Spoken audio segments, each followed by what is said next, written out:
Bueno, gracias a todos por venir y nada, pues hoy lo que vamos a hablar un poco es de eso, ¿no? De representaciones de datos. Vamos a usar D3, pero ya de primera hora, gestión de expectativas. O sea, si sabéis mucho de D3 no vais a aprender nada nuevo porque va a ser lo básico. Pero bueno, voy a dar una breve introducción para que luego cada uno pueda tirar del hilillo, pueda ir aprendiendo. Y lo que me voy a centrar sobre todo un poco de temas de... depende del tipo de datos, cómo trabajas con datos, temas un poco de percepción visual vamos a ver un poquito por encima y cómo partir desde cero y hacer algo con D3. Bueno, pues como me ha dicho Sergio, yo soy Juan Antonio Jiménez, esas son mis redes sociales, quien me quiera seguir, pues adelante. Y como decía antes, el contenido de la presentación, vamos a hacer primero una pequeña introducción a D3, vamos a ver SVG, vamos a ver un poquito porque todo el mundo relaciona D3 con gráficos en sí y no tiene por qué.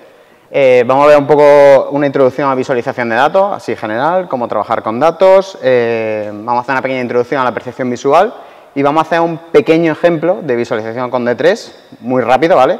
Porque las pizzas van a estar esperando, así que no me voy a hacer de rogar. Y en primer lugar, bueno, ¿qué es D3JS? Bueno, esto es muy fácil, ¿no? O sea, lo primero es una librería de JavaScript, eso lo sabemos todos. D3 realmente viene por el término Data Driven Documents y son, pues, lo que su nombre dice, o sea, que los documentos pues, son guiados por los datos, o los datos guían los documentos, me acabo de hacer un lío. Hace mucho más que gráficos, simplemente, aunque se conozca solo porque, joder, pues todo el mundo habla de que D3, con D3 se hacen los gráficos, tal, pues tiene más potencial, o sea, tiene más cosas. Y ya de primera hora, D3 no vale para hacer gráficos rápidamente. Es decir, si lo que buscamos es hacer un diagrama de barras rápido, no es la opción, hay alternativas y de primera hora deberemos considerar otras opciones. ¿Qué otras opciones? Pues bueno, en principio, Data Wrapper, que está bastante bien, le echáis un ojo, básicamente es como una especie de formulario online, sube el CSV, se van cargando los datos, elige la librería, va diciendo en qué columna, qué tipo de gráficos tiene, genial, luego tienes como una especie, puedes meter un iframe, te puedes bajar el gráfico, encima, bueno, o sea, es que responsive, está bastante bien. Y luego tenemos NVD3, que NVD3 es D3, ¿vale? Vamos a meternos, si no... Ay. Bueno, a ver si consigo hacer clic. ¿Dónde se me ha metido esto? Ah, sí, aquí. Vale, NVD3 básicamente es ya una librería, usa D3 por dentro y de forma mucho más rápida que con D3 vamos a tener librería en un momento. Encima nos da una serie de animaciones ya predefinidas que son súper interesantes, como por ejemplo, voy a hacer esto un poquito más grande, a ver si puedo. Vale, vamos a ver aquí, por ejemplo, o sea, tenemos como encima opciones, aquí en el ejemplo de la página principal, en el que podemos hacerla, ¿no?, agrupada. Ya nos da el efecto, o sea que es perfecto. Si queremos hacer gráficos rápidamente, yo descartaría D3, me iría por NVD3, que ya te da una serie de gráficos y perfecto. Voy a volver a la presentación. A ver, ¿dónde está? Que no puedo.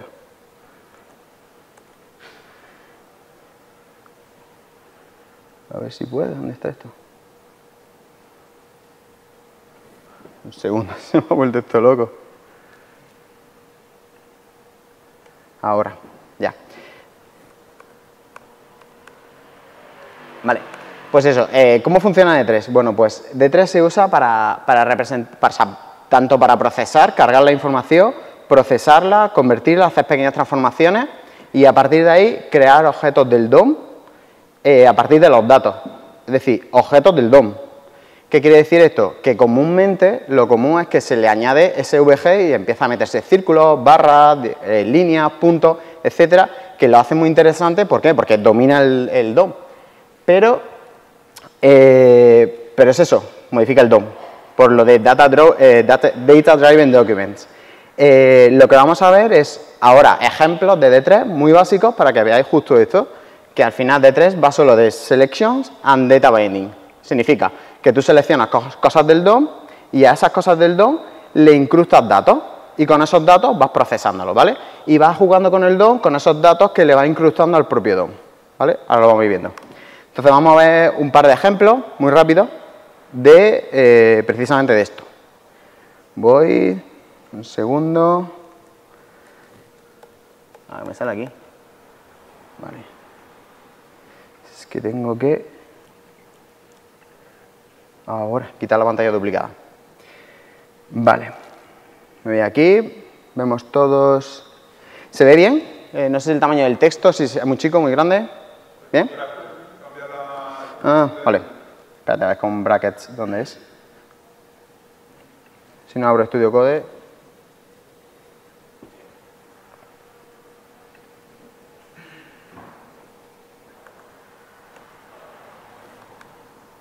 ¿Y ahora qué tal?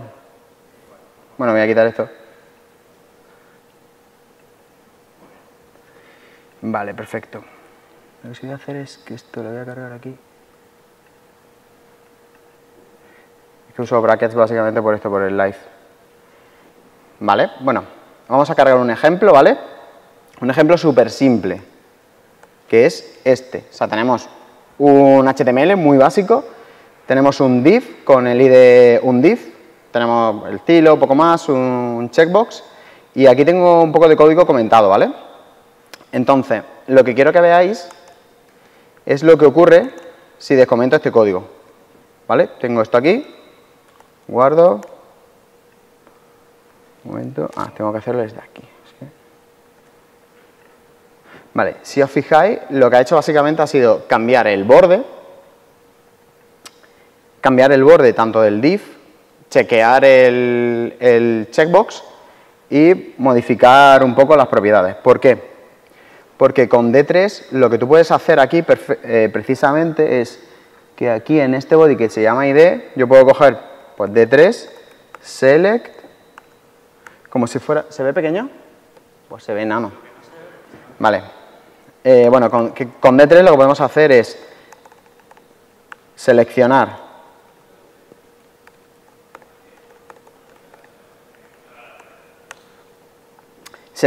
el div, ¿vale? Y modificarle cosas del DOM. No sé, vamos a cambiar, pues, background color, pues...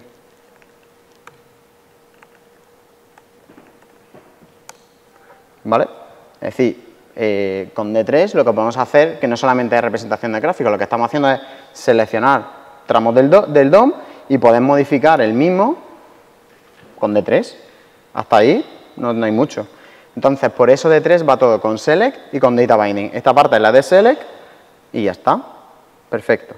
Vamos a pasar al ejemplo 2, ¿vale? Esto es un ejemplo simple. Como podéis ver, aparte de se hacen muchas más cosas, pues tú puedes cambiar atributos de ese elemento del DOM, cambiar algunas propiedades. Si vamos al ejemplo 2, el ejemplo 2 lo que tenemos es un HTML vacío, simplemente tiene aquí un poquito de estilo, pero vamos, nada, una chorrada. Está cargando la librería de D3, ¿vale? Y está cargando un script ya nuestro. Vale, y este script lo que hace es, esto lo voy a meter muy rápido, pero con D3 JSON lo que hacemos es cargar, pues lo que es, cargamos un JSON, que en este caso pues lo tengo ya descargado, tengo un archivo JSON, y cuando se cargue se va a ejecutar lo que tiene el contenido, ¿no? de esta función. Vale, lo que vamos a hacer en primer momento es que con D3, al igual que hemos hecho antes, vamos a seleccionar el body, ¿vale? En esta parte, se ve bien, ¿no? Vamos a seleccionar el body y una vez que lo tengamos seleccionado, lo que vamos a hacer es, le vamos a meter un div dentro. Es decir, podemos meterle elementos, podemos jugar con el DOM y al body le podemos meter un div. Y a ese div encima le voy a meter esta clase, ¿vale? Hay también otra manera de meterlo, pero se le puede meter, por ejemplo, clases. En el momento en el que lo tenemos, en el que tenemos este div creado, lo que hacemos es lo siguiente, con select all, lo que vamos a hacer es que vamos a coger este div que hemos creado, le vamos a coger todas las propiedades, bueno, esto no debería estar aquí, bueno, luego lo explico. Y lo que le vamos a hacer es que le vamos a inyectar con data binding, con la función data, le vamos a inyectar todos los datos que nos han venido precisamente de este JSON. Con este enter, de momento, meterlo, cuando empecéis a buscar un poco más, veréis para todas las cosas que sirve, y le vamos a ir añadiendo div, ¿vale? Y a esos div le vamos a modificar la clase y le vamos a meter la clase year, ¿vale? Hasta ahí un poco no nos hemos enterado mucho de lo que está pasando, ¿vale? Y está haciendo cosas. Pues si cargamos esto, Un segundo, tengo que cambiar el live aquí. Vale. Si vemos, lo que ha hecho es que a este DOM ha hecho lo siguiente. Ha modificado el documento que tenemos aquí, que está vacío, ¿vale? Y ha cogido el body y ha empezado a meterle en este, que es myDataContent, ha empezado a meter div de la clase gear, ¿vale? Uno detrás de otro. Y dentro de ese div hemos visto que ha metido un H1 y un párrafo. ¿Vale? ¿Cómo lo ha hecho? Pues precisamente hemos cogido, y esto lo que vaya haciendo es que vaya metiendo div por cada, o sea, si recibe ese data es un array de objetos, por cada objeto dentro de ese array que ha recibido del JSON, le va a ir creando div uno detrás de otro. Y ahora, con ese div que hemos creado, lo vamos metiendo un H1 a cada uno de esos div. Y dentro de ese div, lo que le vamos a meter es que le vamos a meter el periodo, de cada uno de esos datos, le vamos a meter el periodo, ¿vale? Que es, bueno, nos he enseñado el JSON. No os he enseñado el JSON, pero es un array de objetos.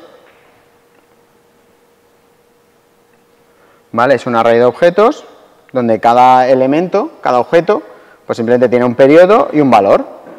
Y esto lo que va a hacer es que va a crear, en función de los datos que ha recibido, va a ir metiendo y modificando el DOM según los datos que haya recibido. Vale.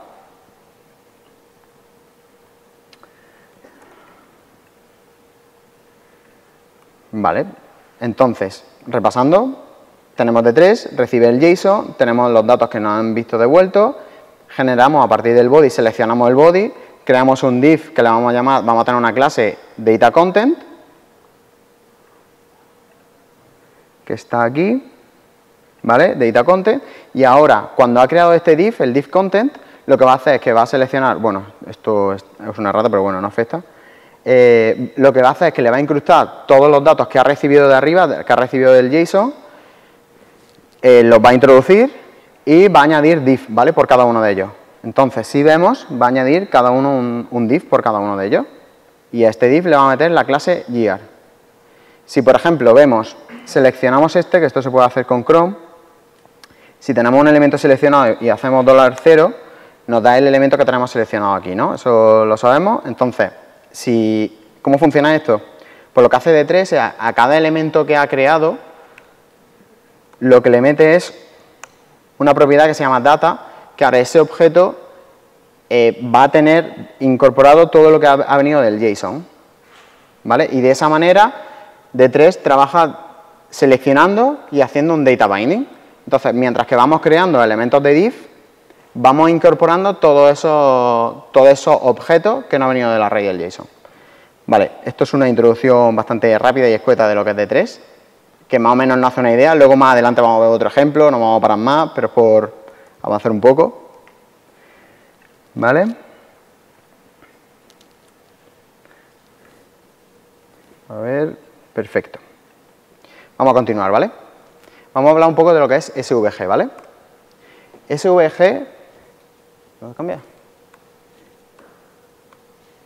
Ahora sí, vale. SVG viene de la sigla Scalable Vector Graphics y son lo que se conoce comúnmente como gráficos vectoriales, ¿no?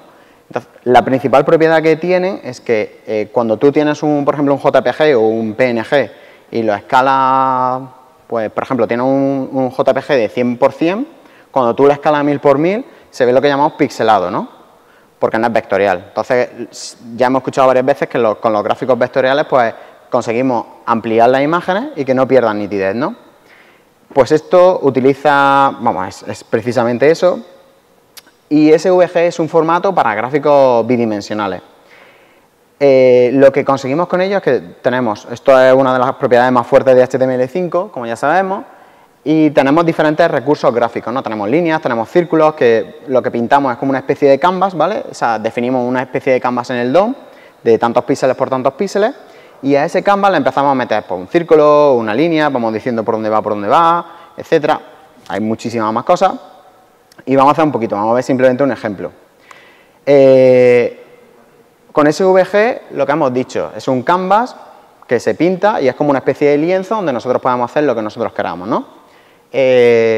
Por tradición, en representación gráfica, el 0, 0 no es el de abajo a la izquierda, como viene siendo en matemáticas, sino es el de arriba a la izquierda, ¿vale? Esto es algo heredado que es común en la representación gráfica por ordenador y que D3 pues la ha heredado por tradición. ¿Esto qué quiere decir? Quiere decir que si tenemos un canvas de 500 por 500, el círculo del centro está en el 200, tiene el centro en el 250-250. En este caso, por ejemplo, si queremos añadir... Espérate, creo que esto... esto tiene láser, ¿no? Guay. Vale, si queremos añadir un canvas de 500 por 500, poniendo este elemento, lo que estaríamos definiendo es un canvas de SVG con altura 500 y anchura 500. Y dentro de este canvas, ¿vale? Aquí tenemos la etiqueta de cierre y dentro de este canvas pondríamos que el círculo se posiciona en la coordenada X 250 y en la coordenada Y 250 con un radio de 120. Y aquí, bueno, pues le podemos poner un poco de estilo, ¿no? Pues que se rellene de marrón. Perfecto.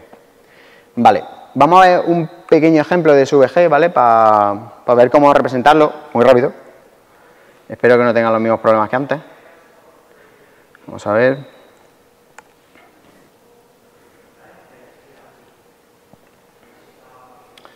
Vale.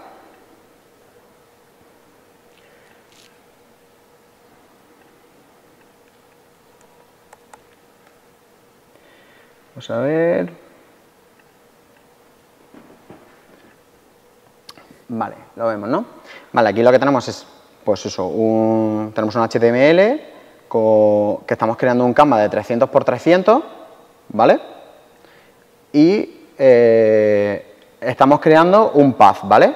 Esto es lo que nos va a conseguir con un path es hacer una línea. Le estamos diciendo que vaya del 10-10, ¿vale? Del punto 10-10 al 10-20 y luego que vaya al 15-20, luego se vaya al 40-15 y luego se vaya al 50-25 sucesivo, ¿no? Y luego al final lo que le vamos a decir es que va a ser azul, que el grosor va a ser 5 y que no lo rellene. Lo que no lo rellene, vamos a ver ahora qué significa eso, que lo rellene o que no lo rellene. Bueno, vamos a pintar un círculo que va a tener es decir, el eje va a ser en el 240-150 con radio 100 y se va a rellenar de gris. Luego vamos a tener un polígono que se va a rellenar de rojo y que va a tener los puntos 180, 200, 220, etcétera, ¿no? Vamos a tener 5 puntos. Vale, pues si vemos este ejemplo, obtenemos lo siguiente, ¿no? Se ve una cosa ahí muy fea. Vale, y esto es lo que hemos conseguido es con esos tres elementos. Si queremos, por ejemplo, rellenar de azul, lo que haría sería rellenarlo de esta manera, ¿vale? Por si... Esta sería la diferencia entre una línea y ese área extraña. Vale. Pues ahora que hemos visto... Vamos a ver...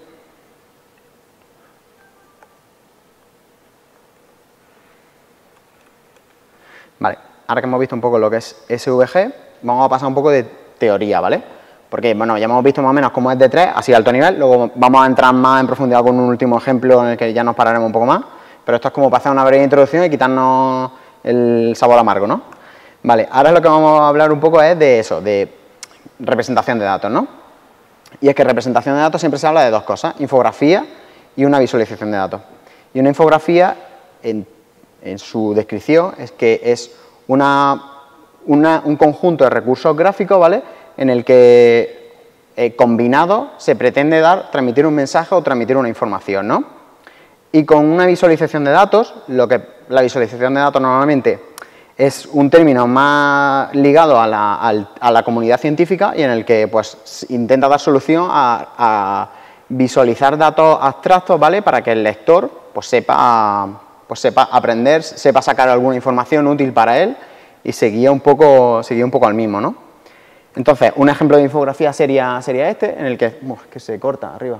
Bueno, sería pues, una infografía de la Guerra Civil Americana, en el que utiliza una serie de recursos gráficos, como por ejemplo un mapa, se utilizan, pues mira, un diagrama de tartas, que ahora hablaremos de los diagramas de tartas, una línea cronológica, se ve un poquito más abajo que no sale ahí, se ven como un diagrama de barra, etcétera. Se utilizan recursos gráficos porque lo que se quiere es transmitir al usuario de la infografía un mensaje. Y una visualización de datos es algo un poco más diferente, no es una combinación de gráficos, y lo que se intenta representar, en este caso, por ejemplo, un diagrama de coordenadas paralelas, y lo que se intenta representar pues, es a través de una serie de variables pues, la relación de todas esas variables. Bueno, ¿y por qué es importante la visualización de datos, no? Pues la visualización de datos es algo que nos permite relacionar datos que no conocemos entre sí, por ejemplo, la relación entre la potencia de un coche y la velocidad o la aceleración, y aparte nos ayuda como lectores de la visualización de datos a organizar toda esa información en la cabeza de una manera mucho más estructurada, nos permite transmitir un mensaje, que nosotros llegamos a pensar un poco, y sobre todo por eso, porque da un enfoque analítico a la respuesta. ¿Por qué? Porque utiliza datos, ¿no? Entonces con esos datos pues, se le permite al lector que saque sus conclusiones, etcétera. Pero claro, una visualización de datos pues tiene su etapa, ¿no? Entonces, aquí nos vamos a centrar sobre todo en las dos últimas, pero hay mucho trabajo por detrás, porque hasta que tú llegas a la visualización de datos, hay un proceso detrás mucho más laborioso y que no estamos aquí saltando, pero que merece la pena contarlo. Voy a sacar las fuentes de datos, cómo lo voy a hacer, voy a hacer una encuesta, no voy a hacer una encuesta, voy a monitorizar algo, de dónde lo saco, qué hago con ellos, ¿no? Luego, a partir de ahí, pues tengo que hacer una selección de datos, tengo que limpiarlos, tengo que filtrarlos, tengo que clasificarlos, bueno, tengo que seleccionar, tengo que transformarlos, etcétera. Y luego, cuando ya tengo toda la información, tengo ya más o menos las conclusiones, pues empiezo a ver qué tipo de variables quiero representar, qué es lo que puedo representar, me hago un boceto. Luego, ahora vamos a ver un poco un par de ejemplos de cómo a través de las variables podemos escoger una visualización u otra. Y luego a partir de ahí pues ya elaboramos, a partir de ese boceto ya elaboramos con alguna herramienta, en este caso lo que estamos viendo es de 3, pero hay muchísimas más, está Tableau, hay herramientas muy potentes. Y luego lo más importante sobre todo es la percepción del usuario, es decir, el usuario qué es lo que saca de ahí, qué mensaje le transmitimos al usuario, eso es la principal, desde ahí es donde se debería partir todo esto, ¿no? ¿Qué mensaje es el que queremos transmitir al usuario y cuál es la pregunta que ocasiona al final todo esto?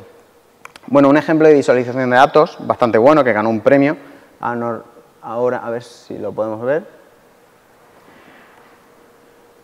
Vale. Este gráfico del New York Times, lo que va... A ver si consigo desde aquí. Madre mía, qué difícil. Vale. Lo que vamos a ver es la población de Guantánamo, ¿vale? Y su evolución en función de los que han estado detenidos en Guantánamo y los que han sido liberados de Guantánamo. Vale, a partir de ahí pues también lo podemos ver con colores, ¿vale? Podemos clasificarlo con colores en la parte en la que depende de cómo era ese prisionero. ¿Vale? Por ejemplo, si le damos a play, podemos ver la evolución. Si pinchamos en cada uno de ellos, pues nos sale quién era. Y podemos ver la evolución en el tiempo de estos prisioneros de Guantánamo. Aquí lo que podemos ver es, podemos saber de dónde era cada uno de ellos. Y a ver si... todavía le queda. Vale, y esta es una manera en la que conseguimos transmitirle al usuario un mensaje, ¿no? Cómo ha sido la evolución de todos estos prisioneros de Guantánamo en función también de una serie de sucesos que han ocurrido en un tiempo, y aparte tiene la interactividad, permite al usuario interactuar con ella haciendo clic, puedes ver este prisionero quién era, el documento asociado a él, etcétera. Esto, por ejemplo, es un ejemplo de visualización de datos que se puede hacer con D3. Esta en concreto no está hecha, pero es una de las posibilidades que da.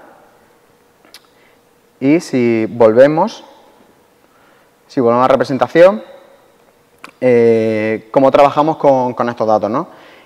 Un poco parecido a ello, ¿no? Ya más o menos lo he comentado, pero sobre todo la recolección. Aquí me quería centrar un poco más en otros temas, como tema de Mongo. Bueno, no entro.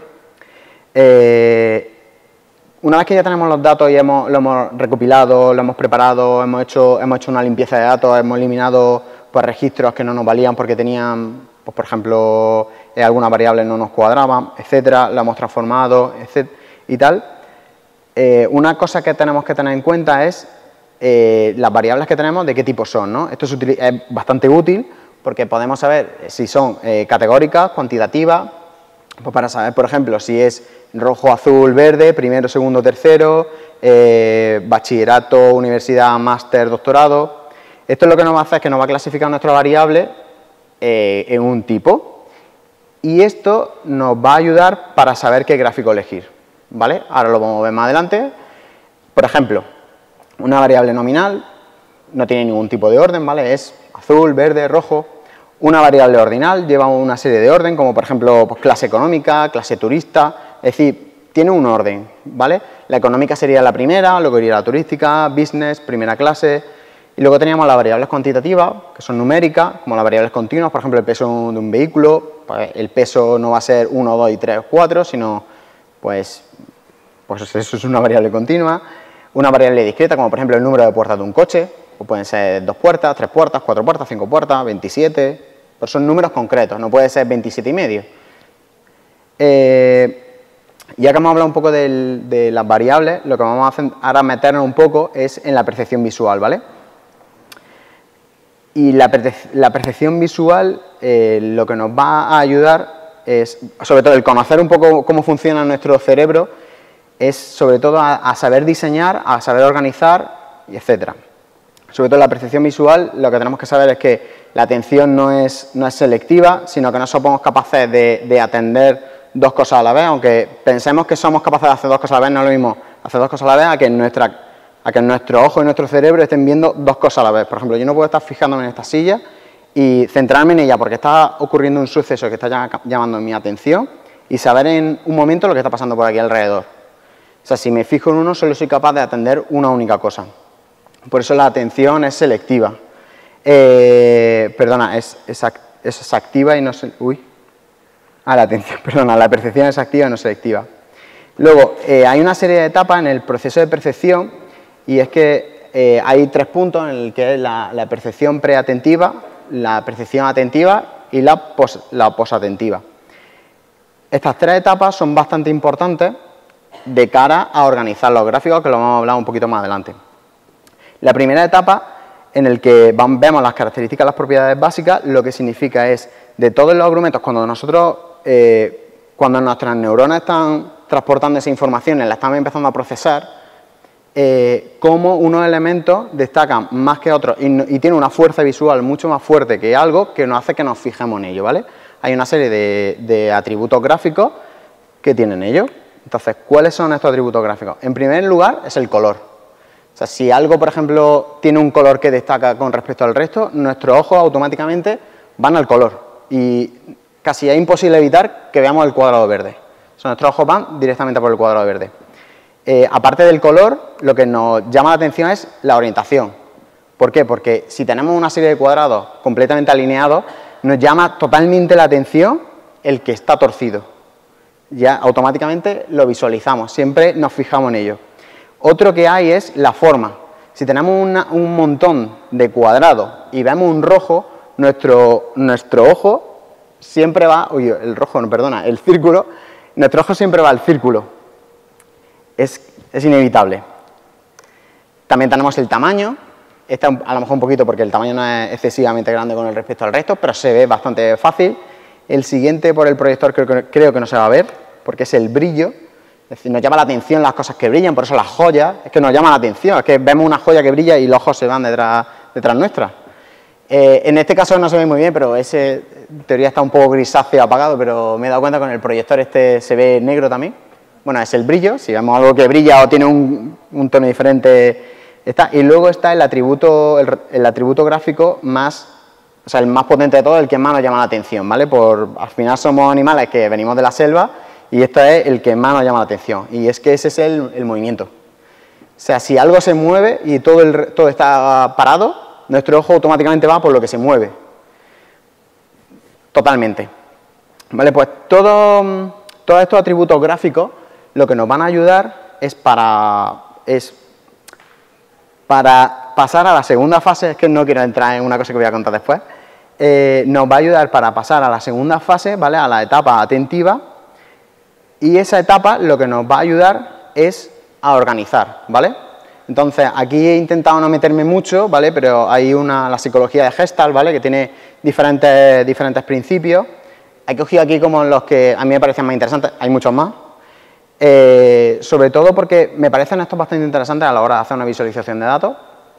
Está el principio de proximidad, y es que es bastante obvio, creo yo, es que si vemos los círculos, los de la izquierda y los de la derecha, por proximidad ya los agrupamos. Nuestro cerebro lo está agrupando y sabemos que algo de relación tienen.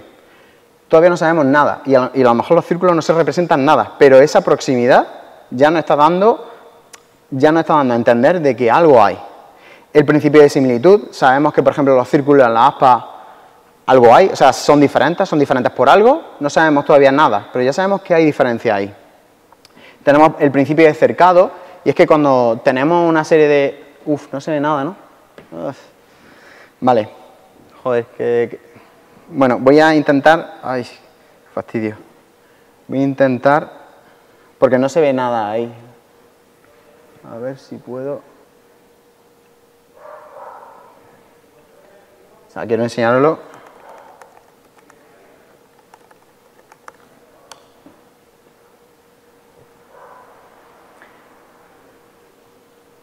A ver, ¿dónde lo puedo encontrar? Es que está todo gris, no se ve. Bueno, este sí. Al final, como si tenemos una serie de elementos, lo que quiere decir el principio de cercado es que si tenemos, por ejemplo, los cuadrados de la izquierda, los cuadrados de la derecha, al tener el fondo grisáceo y de diferente color, porque es una región delimitada fuera del otro grupo, nuestra cabeza ya está agrupando estos cuadrados, son diferentes a los de la derecha. Esto es el principio de cercado de Gestalt, y esto muchas veces se utiliza para las partes de menú que tienen un fondo diferente, que tienen un fondo grisáceo y el resto de la pantalla es blanca. Ya sabemos que esos 4 botones de la izquierda pues tienen algo en común, ¿sabes? Algo tienen que hacer juntos, o por ejemplo ya no tiene por qué ser un fondo, sino por ejemplo un borde, que el borde ya, si vamos teniendo diferentes bordes, sabemos, esto se utiliza también mucho en los dashboards, que si tenemos una serie de recursos gráficos delimitados por un borde, sabemos que eso tiene que haber algo que ver. Pues no sé, por ejemplo, cómo evolucionan los empleados o la contratación, cómo va la parte de personas. Otra, la facturación. Entonces, los va enmarcando en cuadraditos, y eso se hace por el principio de cercado de Gestalt. Voy a volver a la presentación. El principio de continuidad, y es que nuestra cabeza, sin haber una manzana, ya sabemos que hay una manzana, son puntos suspensivos, al igual que, por ejemplo, cuando tenemos como una línea discontinua, ¿vale?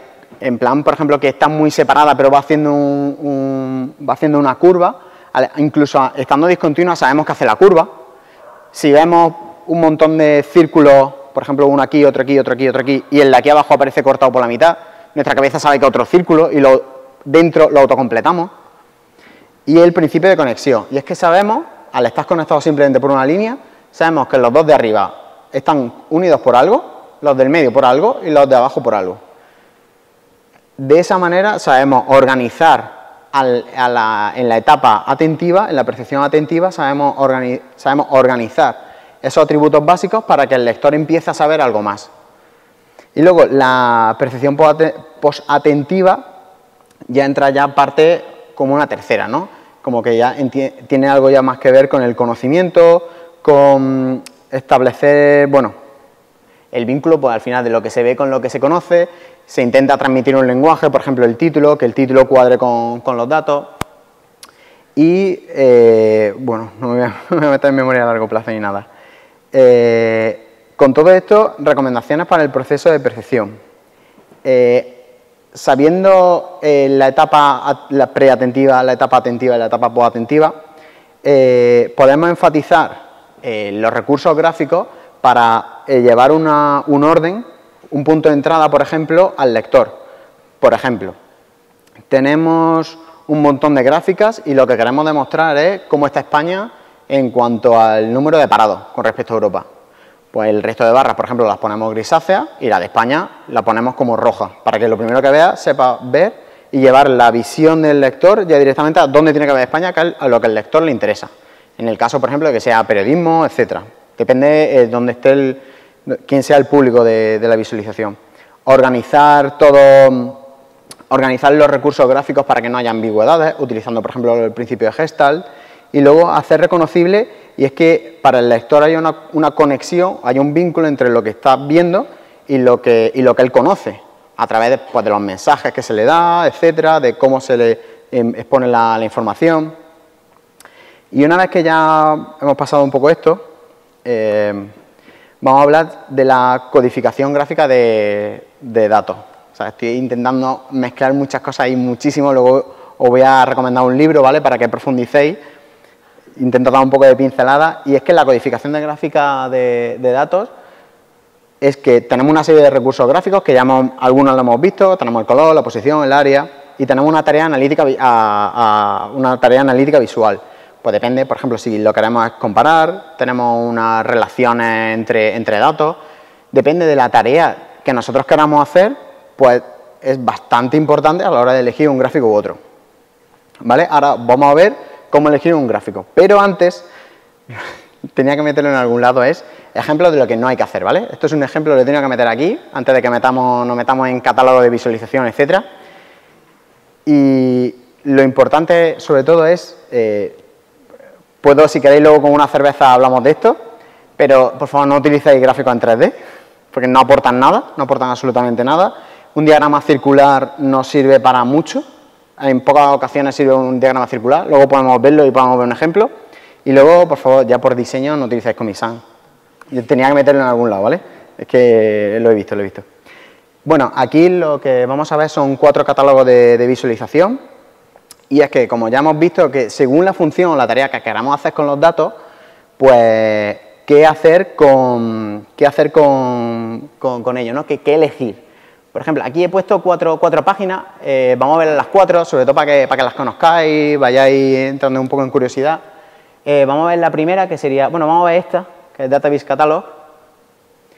Y esta lo que hace es, de primera, tenemos como todos los tipos de visualizaciones que tenemos disponibles, por lo menos que se conocen, pero a mí lo que me gusta es aquí, buscar por función. Y aquí es de, oye, ¿qué es lo que quieres mostrar? Así de simple. Pues mira, lo que quiero es una comparación, quiero mostrar proporciones, quiero mostrar relaciones. Pues mira, quiero mostrar una relación entre 2 variables, ¿vale? Y ahora, en función de lo que quiera, pues puedo hacer, por ejemplo, un mapa de calor o coordenadas paralelas, ¿vale? Aquí me está diciendo la anatomía, etcétera, las funciones, herramientas cómo se pueden generar. Pues mira, es que se ve muy pequeño, ¿no? Se ve pequeño, ¿no? Vale, lo voy a poner un poco más grande. Bueno, tenemos eso, las coordenadas paralelas, en las que nos está explicando aquí, pues, cómo es este tipo de gráfico, cómo es este recurso. Más abajo podemos ver gráficos similares, por ejemplo, uno de radar o de coordenadas polares. Este se llama también de coordenadas polares. ¿Cómo ver esto? O sea, ¿cómo podemos hacer este gráfico, el de coordenadas paralelas, con D3? Tenemos un ejemplo, con raw graph, etcétera. Si vamos para atrás, podemos elegir incluso un mapa de calor. Si queremos, por ejemplo, no sé, está prácticamente todo lo que... Creo que no hay nada que no haya encontrado. Mira, por ejemplo, patrones. Ah, no, aquí no. ¿Cuál era el que quería ver? Por ejemplo, procesos y métodos, ¿vale? Incluso tenemos un diagrama de flujo, un diagrama de Gantt. Casi todos los recursos gráficos os los vais a encontrar aquí. Si volvemos y vemos la otra, sería, por ejemplo, Database Project. Muy parecida también, pero son tipos de recursos un poco más diferentes y, sobre todo, gente que se le va ocurriendo lo va poniendo aquí, bueno, que se van ocurriendo a ellos. Y vamos viendo, pues, ejemplos de cómo hacerlo. Pues mira, el de coordenadas paralelas pero agrupado, que luego se va segmentando. Bueno. Luego tenemos otro que es Chartmaker Directory. Y aquí este me parece súper útil, porque si queremos hacer ya sabemos qué recurso gráfico queremos hacer, pero no sabemos hacerlo en la tecnología que se nos ha dado, porque muchas veces no la podemos elegir. Pues tenemos, más grandecito. Uy, me he pasado. Vale, ¿se ve bien? Sí, ¿no? Vale, por ejemplo, un diagrama de barras. Tenemos aquí cada puntito de este sería una solución, esto sería un ejemplo, los que no están rellenos. Aquí podemos ver, cada columna sería una herramienta de visualización, hay un montón, por ejemplo, está HighChart por ahí, está, incluso está el Excel por aquí, no sé, incluso el PowerPoint, MicroStrategy, bueno, están casi todas, y si seleccionas cada una de ellas, por ejemplo, un diagrama de coordenadas polares, pues hay una solución ya de cómo hacerlo con D3. No sé en qué punto de esta página estará hecho, mira aquí, podéis hacerlo, ¿vale? ¿Vale? Y luego Xenographics, que os lo recomiendo también mucho, porque son, esto ya de curiosidades, porque son representaciones gráficas, pero muy raras, ¿vale? En el contexto en el que se van a aplicar, pues tiene sentido. Como por ejemplo, pues, bueno, mira, esta, que es del Mundial, ¿vale? En el que se va indicando aquí en color la probabilidad, ¿vale? De que España, por ejemplo, ganara a Rusia, era súper grande, hasta que llega un momento, casi al final del partido, que ¡plas!, toda la probabilidad de Rusia iba pasando. Y así es una manera de representar cómo ha sido la evolución de probabilidades durante el Mundial en un gráfico. Son gráficos raros, los que hay aquí en Xenographics. Por ejemplo, pues, mira, no sé ni lo que es, ¿vale? Pues te pone el ejemplo que en ese contexto pues sí tiene sentido, porque por lo que quieran representar, el mensaje que quieran transmitir, y os lo recomiendo mucho. Vale. Otro también que os recomiendo, sobre todo porque está como bastante serio, y es que Financial Times, ¡uf, qué pequeño se ve! Vale, Financial Times tiene un vocabulario visual en el que aquí tiene lo han subido aquí a GitHub, y lo que tiene es que, justo precisamente, dependiendo de lo que vayas a hacer, tienes un tipo de gráfico, y esto es un PDF, creo. Aquí en este está, vale, aquí, Visual Vocabulary, Download, a ver si carga.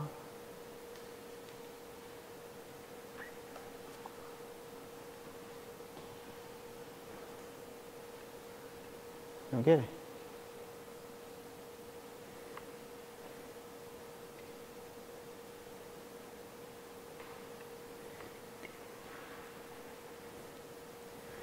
Ah, bueno, mira, me lo he abierto aquí. Vale. Espérate, me lo he abierto como PDF aquí, por ejemplo. Ay, Dios mío. Voy a duplicar pantalla porque si no me va a quedar.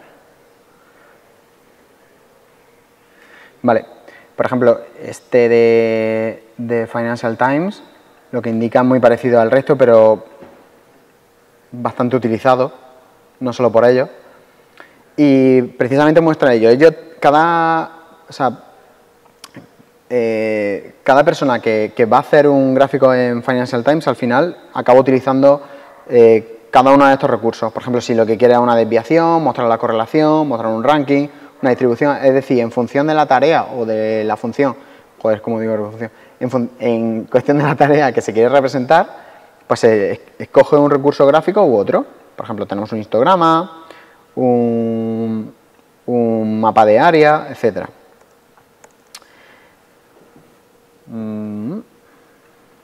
Así. Que no muestre esto.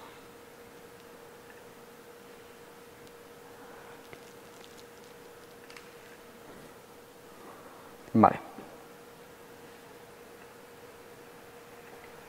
Vale.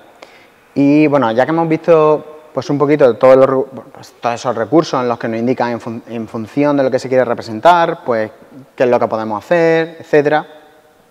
Os pongo aquí un ejemplo de visualización en el que pues quiero que a alguien se le ocurra pues este tipo de visualización, qué problema o qué problemas ve, ¿vale? No sé si a alguien se le ocurre. Algo que lo primero que llama la atención que no os gusta de este gráfico, ya por juicio propio. ¿Qué es lo que...? Muchos colores. ¿Veis muchos colores? Por ejemplo, ¿dónde? En todo. El fondo. El fondo, ¿no? Sí. ¿Algo más que os llame la atención? Por ejemplo, no sé, tiene una leyenda absurda a la derecha, que no sirve para nada, pues tiene ahí como un código de colores que ya tenemos la...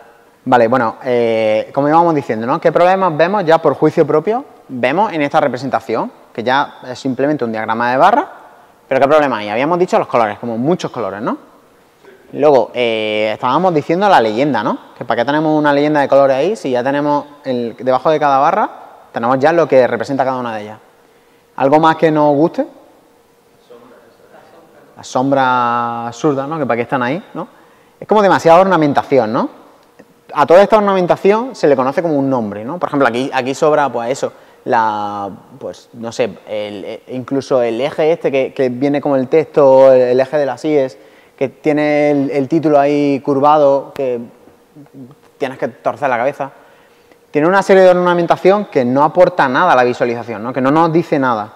A todo esto se le conoce como el ratio tinta-dato, ¿vale? Es bastante conocido y lo que viene a decir es que el ratio tinta-dato es toda aquella tinta, en total, de la visualización, dividido por el total de tinta que de verdad se está usando para representar algo, ¿vale? Entonces, cuanto más cercano a 0 sea, peor será, y cuanto más cercano a 1, pues genial todo. Y a esta visualización anterior, ¿vale? A esta de antes, pues le he hecho un rediseño, a ver qué os parece, ¿vale? Quiero que me digáis, pues, problemas que tiene, ¿vale? No sé si se ve muy bien, ¿vale? Pero, bueno, no lo he dicho. El objetivo de la visualización, lo que se quiere decir es, lo tenemos arriba, ¿cuántas calorías tiene el bacon con respecto al resto de alimentos, ¿vale? Ese es el mensaje que nosotros queremos transmitir en nuestra visualización, ¿vale? ¿Cuántas calorías tiene el bacon con respecto al resto? Una posible representación sería esta, ¿vale? Pues cogemos el total de las calorías que tienen todos los alimentos y lo vamos a hacer un diagrama de tarta, ¿vale? Maravilloso diagrama de tarta. Entonces, vamos a intentar ver cómo está el bacon con respecto a las patatas fritas las patatas fritas de la normal, la de palillo. Vale, uno de los principales problemas que tiene el diagrama de tartas, que decía antes de por qué no se deben usar, y es porque el ojo humano le cuesta mucho comparar ángulos. O sea, nosotros estamos entrenados para comparar longitudes, somos súper buenos comparando longitudes. O sea, el ser humano es muy bueno, ¿sabes? O sea, sabe diferenciar esto de esto. Pero un ángulo de 35 grados con uno de 45 le cuesta una barbaridad. Y esto lo vamos a ver ahora en ejemplo. ¿Alguien sabe decirme qué es más grande, el bacon o las patatas fritas de paquete? Primero no veo el bacon porque... Uf, vale. Bueno, sería este trozo de aquí, ¿vale? Vale, ¿alguien sabe decirme, de verdad, de jugarse una cerveza que no las pago yo, cuál de las dos es más grande? Sí, perdona, entre este y este. ¿Alguien sabe decirme? Parecen iguales, ¿no? ¿Y entre la pizza y el perrito de chili? Parece la pizza un poco más grande, ¿no? Parece. Pero, ¿y si esta propuesta de visualización la hacemos así? ¿Qué os parece? Mucho más legible. O sea, de esta manera, al utilizar un diagrama, aparte de que de la otra manera no tiene sentido porque no muestra una representación de parte todo, es decir, no va a representar el total de las calorías, a no ser que todo eso te lo comieras de una sentada, pero de esta forma te permite, de un vistazo, responder a la pregunta. ¿Por qué? Porque lo primero que estamos haciendo para la etapa preatentiva, estamos llamando la atención del lector. ¿Dónde? El titular es ¿cuántas calorías tiene el bacon? ¿Qué es lo que hacemos? Plus, el bacon que destaque con respecto al resto, porque lo primero que va a ver es la raya del bacon. Va a decir, bueno, no sé si se ve ese gris. Un poquillo, ¿no? Bueno, vale. Vale, lo primero que vas a hacer es ver el bacon con respecto al resto. Y al ser longitudes, ahora de esta manera sabes que las patatas realmente son más calóricas que el bacon. Y entre la pizza y el chili, evidentemente, la pizza es más. Pero de esta manera sabes comparar, por las longitudes, sabes comparar mucho más fácil y mucho más rápido. Y de esa manera le frustran menos al lector, al usuario de la visualización, lo frustran menos para sacar sus propias conclusiones en un momento. De esta manera lo que estamos haciendo es que sabemos, al estar cada uno de los elementos uno debajo del otro, lo estamos organizando porque sabe de esa manera que cada uno de ellos es un alimento. Y encima, al utilizar palabras que él conoce como patatas, bacon, pizza, pues de esa manera él sabe relacionar cada una de esas barras lo que representa, ¿vale? Sería ya la tercera etapa. Y luego lo que se ha intentado aquí es reducir el ratio tinta-dato, o sea, intentar conseguir el mejor ratio tinta-dato posible, para procurar que nada de lo que aparezca ni nada de tinta que se utilice para representarlo sea pura ornamentación. Y ahora ya sí vamos a pasar a un ejemplo, lo que había dicho al final, que vamos a un ejemplo súper básico, súper rápido, muy en las menores líneas posibles. Lo tengo ya preparado, vamos a ir comentando y quitando trozos. Vamos a hacer un ejemplo de visualización. El dataset ya lo tengo preparado, es un dataset muy simple, ahora lo vais a ver, no tiene ningún misterio. Bueno, diagrama de líneas, perdón, vamos a hacer una dispersión de puntos, eso es una errata. Vamos a hacer una dispersión de puntos, vamos a ver lo que es una escala en D3, como introducción, modo introductorio, rápido, porque esto llevaría muchísimas horas, o sea, en una hora vamos a intentar hacer lo máximo posible. Y vamos a crear ejes, o sea, simplemente vamos a hacer un diagrama de dispersión de puntos, vamos a pintar puntos, ¿vale? Para ver cómo se relacionan dos variables, ¿vale? Ahora os voy a introducir qué variables son, etcétera. Y luego, si queréis ver este ejemplo y el resto, lo he subido a GitHub, os lo tenéis ahí y si veis algo que nos gusta, cambiarlo, vamos, sentiros libres de todo. Vale, voy a ello. A ver si puedo. A ver, vale, pantallas duplicadas. Vale.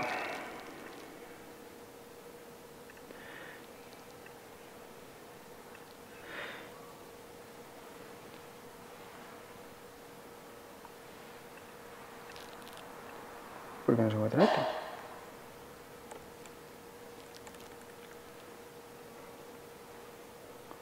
Un segundo, vale. Porque no sé. Ah, vale, ahora sí. Bueno, pues muy simple. Bueno, de hecho esto incluso me lo podría quitar. Vale.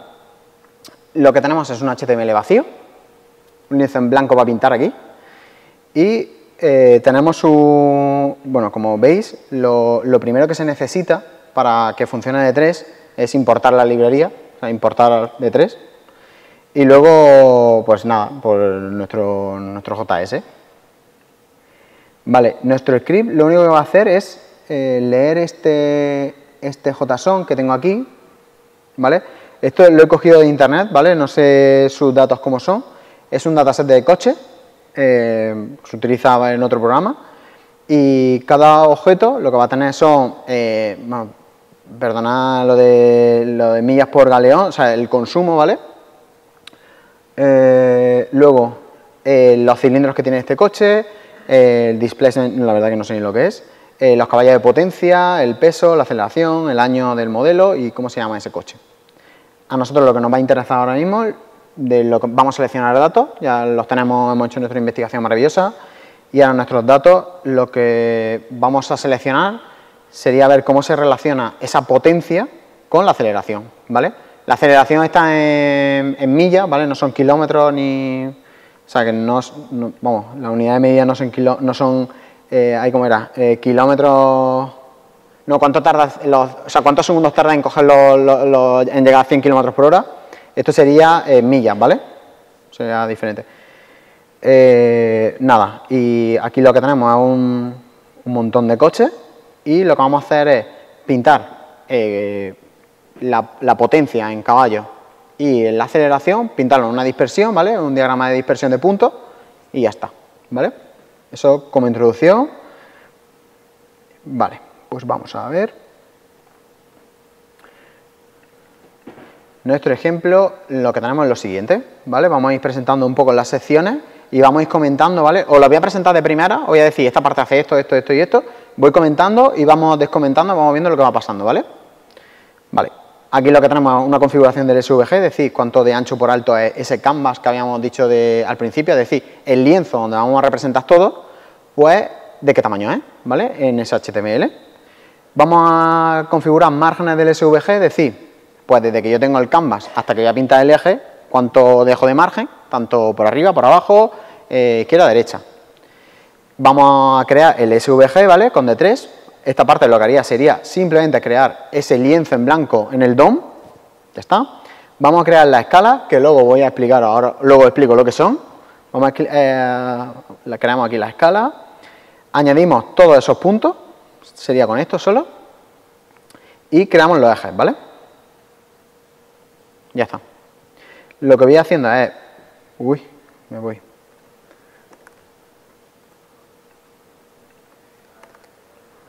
Voy comentando.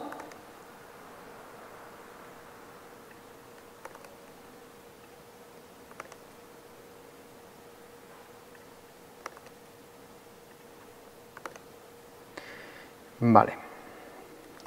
Pues con esto tengo que crear esto aquí, ¿no? Vale.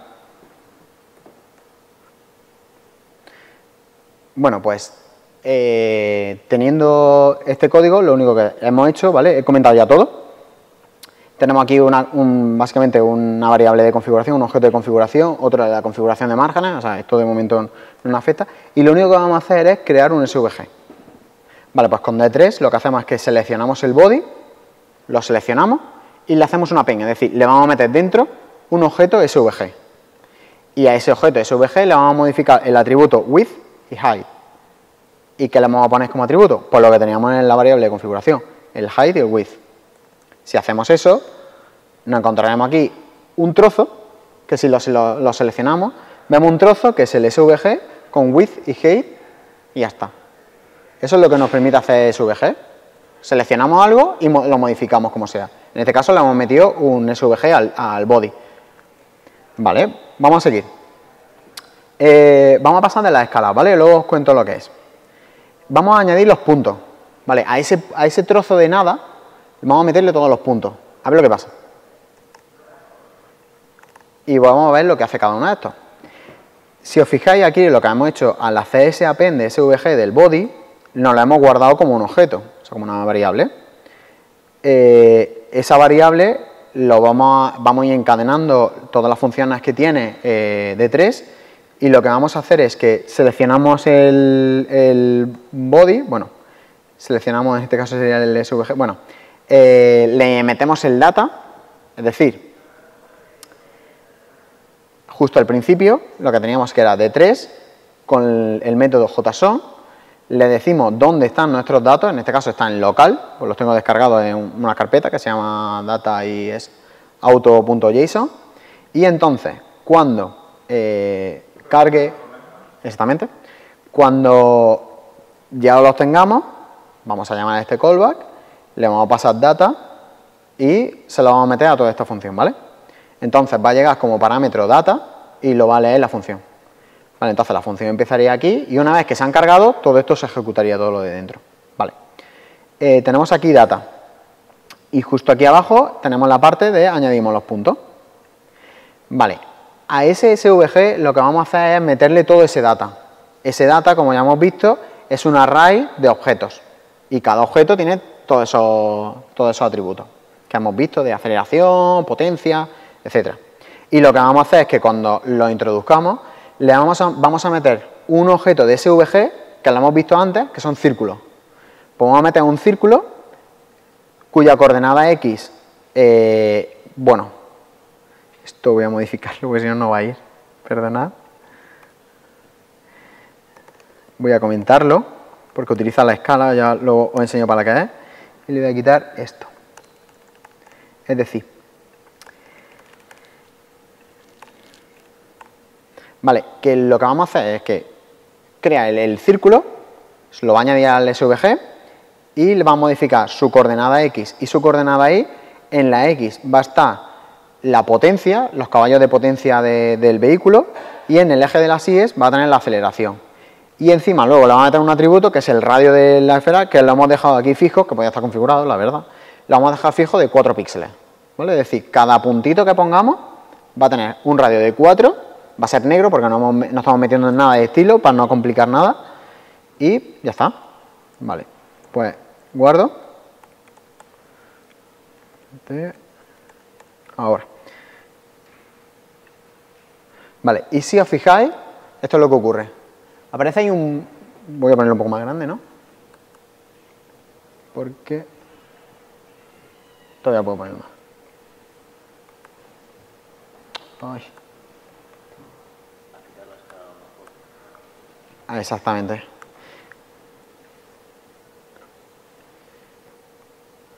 A ver si puedo... A ver ahora. Que se vea... Vale, sí. Vale, que se vea bien. ¿Vale? ¿Qué ocurre? Vamos a analizar lo que ha pasado. Tenemos nuestro body, ¿vale? Esto de Data Brackets ID no le tengáis en cuenta porque eso es por el live de brackets que cuando lo guardo se autorrefresca aquí, ¿vale? Pero eso no lo tengamos, eso vamos a ignorarlo. Pues lo que ha hecho ha sido que ha creado un objeto SVG, como le habíamos dicho, como estaba pasando antes, y dentro, si nos fijamos en el código, le habíamos dicho que metiera que le hiciera un append de círculo, que fuera creando círculos. Entonces, si vemos dentro de este SVG, está creando un círculo por cada uno de los datos. Y a ello le está poniéndole, a la coordenada X le está poniendo 130, que es lo que tiene ese objeto en la parte de potencia, e Y en la parte de aceleración como segundo. Es decir, que a 130 caballos le corresponden 12 segundos a ese modelo. Y el radio pues le hemos puesto 4. Pero si os fijáis, están aquí todos puestos. ¿Por qué? ¿A alguien se le ocurre por algo? Bueno, la escala habéis comentado. Evidentemente. ¿Por qué? Porque tenemos dos cosas. Tenemos una cosa que es el dominio y otra cosa es el rango. ¿Qué quiere decir esto? Que nosotros tenemos un lienzo de 500 por 500. Pero nuestra variable no va de 0 a 500. Es decir, el valor máximo de nuestro conjunto de datos no es 0 y 500. Ahora mismo lo desconocemos. No sé ni cuál es el mínimo ni cuál es el máximo. Pero como es lógico, para la coordenada de potencia, que es el eje X, que es el que iría aquí, ¿no? El mínimo, o sea, la parte más izquierda tendría que estar el valor más chico del conjunto de datos en cuanto a potencia, y a la derecha el valor máximo de potencia de mi conjunto de datos. Vale. ¿Y qué es el rango? El rango sería lo que tengo disponible para pintar, es decir, de 0 a 500. ¿Y para qué me sirve la escala? Pues precisamente para que yo escale todos estos datos al espacio disponible que tengo. Es decir, de 0 a 500, este valor de 12, ¿dónde te lo tengo que poner? ¿En 12? No, a lo mejor me lo tienes que poner en 200, ¿vale? En función de esa escala. ¿Cómo hacemos esto? Volvemos aquí a la parte, volvemos al código, donde estamos creando la escala, y tenemos dos variables aquí creadas. Una que es la escala de la X y la escala de la Y. Y en cada una de ellas hacemos lo siguiente. Hay diferentes tipos de escala, ¿vale? En este caso lo que vamos a utilizar es una escala lineal, no me voy a meter en diferencias. Y aquí, dentro de escala lineal, le introducimos el dominio que tiene esa escala para el eje de las X. Para el eje de la X lo que vamos a hacer es que con D3 podemos seleccionar con esta función extend, nos va a devolver el máximo y el mínimo de mi conjunto de datos. Y yo no tengo que hacer nada, no me tengo que... Directamente él me lo devuelve. Y lo que yo le voy a hacer es que a D3, este dominio, el dominio que me va a hacer es, con D3 extend, le voy a pasar todo mi conjunto de datos, le voy a pasar data, y le voy a decirle que se fije en horsepower, ¿vale? Es decir, aquí tenemos la callback y le decimos, mira, fíjate solo en la potencia. Y ahora, una vez que le he dicho el dominio, es decir, mi conjunto de datos, desde dónde hasta dónde va, ahora te tengo que decir desde dónde hasta dónde tienes que representar. Para eso utilizamos el rango. Y el rango precisamente va de lo siguiente. Va de, empiezo en 0, evidentemente, pero le tengo que sumar el margen, ¿vale? Porque me quiero desplazar un poquito dentro de mi espacio. Y aquí, en el segundo elemento del array, ¿vale? Fijaros que esto es un array. Es un array, va a ir de 0 más margen izquierdo, ¿vale? Porque estoy empezando por la izquierda en la X. De 0 más margen izquierdo hasta el máximo de mi SVG, de mi canvas, menos el margen derecho, ¿vale? Y ese va a ser el rango. ¿Qué quiere decir? Que D3 va a extrapolar con esta escala que un valor 12 o un valor 300, donde tengo que ponerlo de 0 a 500. Bueno, de 0 menos los márgenes. Lo mismo voy a hacer con la IA, pero aquí hay una diferencia. Hago una escala lineal, el dominio exactamente el mismo, lo que pasa es que en el eje de la IA voy a dibujar la aceleración, y en el rango lo pongo al revés. A ver si alguien sabe por qué. Si os fijáis, lo que hago es que empiece en la altura menos el máximo de arriba, ¿vale? O sea, perdona, menos el margen de arriba, y tiene que ir hasta el 500 menos el margen. O sea, al revés, ¿no? Que lo habíamos hecho, ¿no? Porque antes habíamos hecho que va de 0 más margen hasta el final, y aquí estamos haciendo del final hasta el margen, hasta el 0. ¿Alguien se le ocurre por qué? Básicamente es una tontería, porque el 0, 0 está arriba. Entonces, aquí en el eje de la Y tengo que cambiar las tornas. El rango ya no va de 0 a 500, sino de 500 a 0. De esa manera, lo que me va a hacer es que me lo va a cambiar, ¿vale? Me va a poner los valores más altos, me los va a poner arriba cuando deberían estar abajo, porque el 0 está arriba. De esa manera, les doy la vuelta. Si hacemos esto, si hacemos este cambio, y refrescamos, no he hecho nada. ¿Me he guardado o no? Ah, buena. Cierto. Voy a comentar esto. Y lo que voy a hacer es exactamente, como bien decía, la posición X ahora de cada punto, pues le tengo que decir ahora es de este valor que le debería corresponder, devuélveme qué valor tiene que tener dentro de mi escala.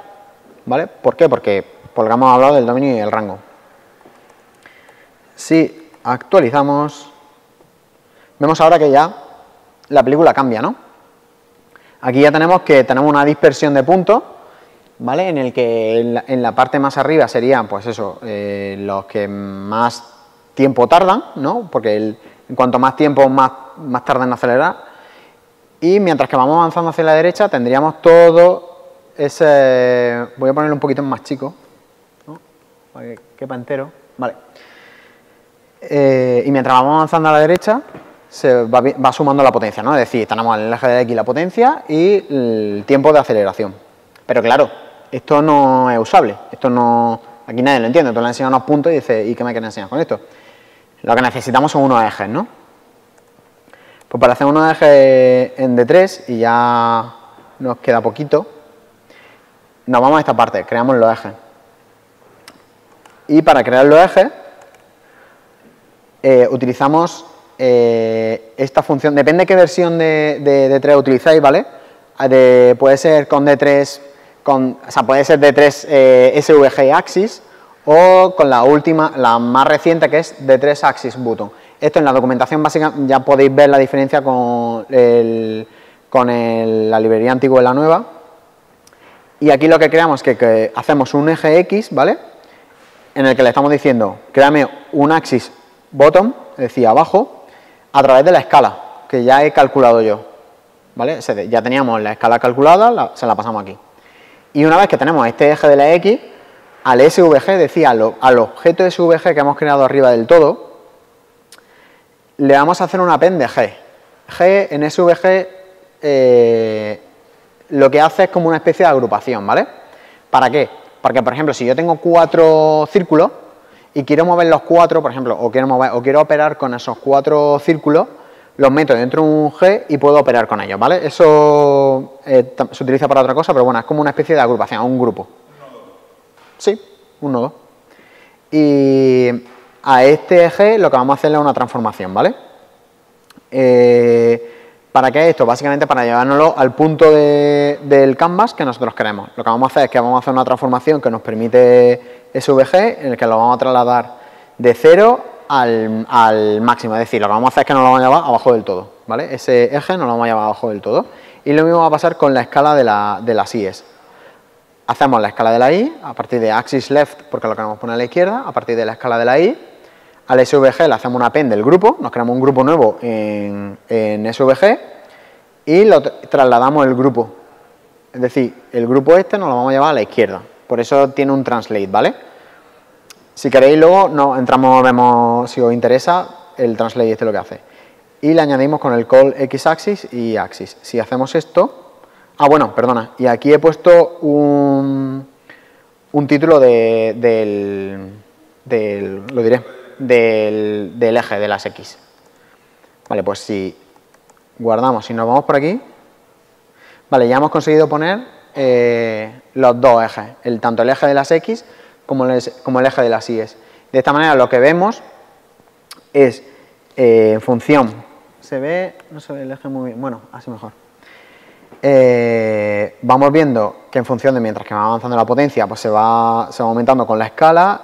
Hemos tenido en cuenta los márgenes, hemos puesto el título. La conclusión que sacamos de aquí es que a más potencia, menos aceleración. Vemos ya que hay una tendencia, ¿no?, en el que a más potencia, menos tiempo.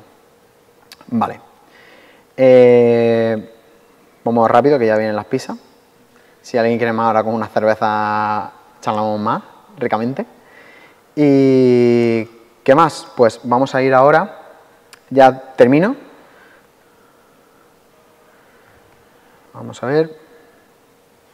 Vale, ahora que hemos visto este ejemplo de visualización, en el que ya hemos visto un poco, por lo menos estructurar las cosas, recordad, en GitHub podéis pillar el código para verlo. Y luego, si queréis profundizar muchísimo más en las dos patas que he intentado tratar en este meetup, la parte de visualización de datos, recomiendo muchísimo el libro de Stephen Few, que es como un dios en vivo de la representación de la visualización de datos, a nivel de percepción, de agrupación. De hecho, es el primero que dice diagrama de Tartan no se deben usar, lo recomiendo muchísimo. Y bueno, luego ya para la parte de D3, para profundizar, pues el típico de Manning, D3 JS in Action. Hay otro también muy bueno, que luego si queréis lo vemos. Y bueno, nada más. Y si tenéis alguna duda o algo, muchísimas gracias por haber aguantado el chaparrón. Y nada más.